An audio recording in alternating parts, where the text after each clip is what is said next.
Oke, melanjutkan nomor 24. Tadi kan berhenti nomor 23, nomor 24 di sini bicara masalah kebijakan pemerintah penduduk Jepang yang menimbulkan kebencian rakyat Indonesia adalah. Nah, di situ sudah ada pilihannya.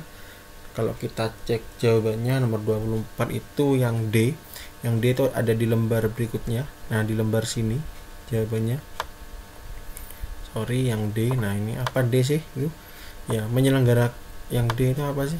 Kira-kira ada berapa? Nah, rakyat wajib memenuhi kebutuhan pangan dan kebutuhan perang.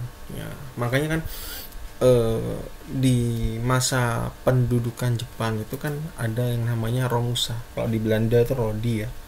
Nah, di situ kan rakyat Indonesia bahkan dimanfaatkan di situ untuk melakukan kerja-kerja paksa yang memang di situ tujuannya ya untuk kebutuhan perang, kebutuhan pangan prajurit. Namun ada literatur yang mengatakan ya Soekarno memang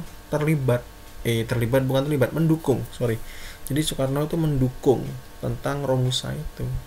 Nah, kenapa kok dikatakan di buku itu Soekarno mendukung Romusa? Karena Romusa itu dianggap sebagai pelajaran bagi bangsa Indonesia. Karena kalau kita tidak belajar tentang Romusa, kita tidak ngerti apa-apa. Makanya dampak positif lah ya dari kependudukan Jepang itu kan Indonesia bisa belajar militer, ilmu perang.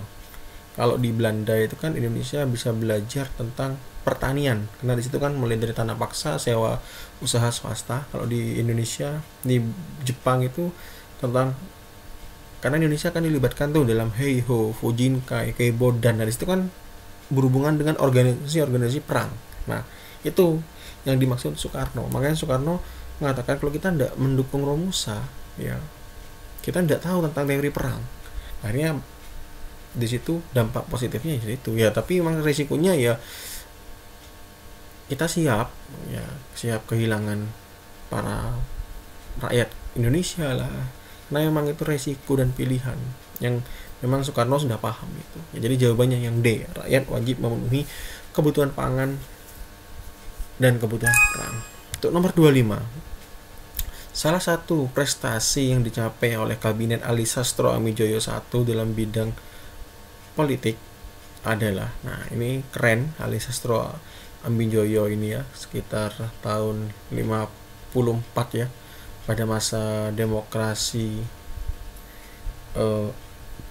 parlementer karena pada masa demokrasi parlementer itu Indonesia gonta-ganti kabinet ya, Ini jawaban nomor 25 itu yang B ya, menyelenggarakan konferensi Asia Afrika. Nah, keren di sini kalau kita cek di sini KAA atau yang disebut konferensi Asia Afrika itu kan tanggal 24 April ya, 54 sepertinya, yang tujuannya itu untuk mendukung negara-negara di kawasan Asia Afrika yang belum merdeka. Nah, itu keren ini ya.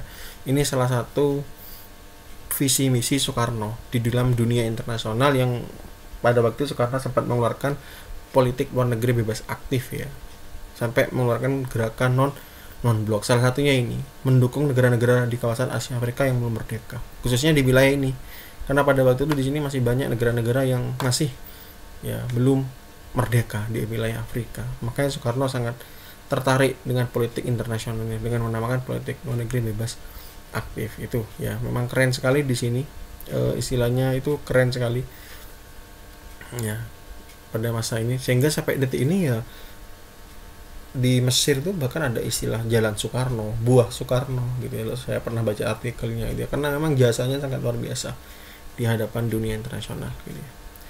Oke, nomor 26 ya, nomor 26 itu salah satu penyebab kegagalan perekonomian Indonesia pada masa demokrasi terpimpin itu adalah yang E ya. Jadi yang E, gagalnya ekspor barang ke luar negeri. Yang gagalnya ekspor barang ke luar negeri. Kalau kita cek di sini, kalau demokrasi terpimpin terpimpin itu bermula era ya Presiden Soekarno ya. Jadi dasar hukumnya itu dari demokrasi itu dimulai ketika Soekarno mengubah sistem pemerintahan Indonesia dari sistem pemerintahan parlementer ke sistem pemerintahan terpimpin gitu kira-kira. Mengubah di situ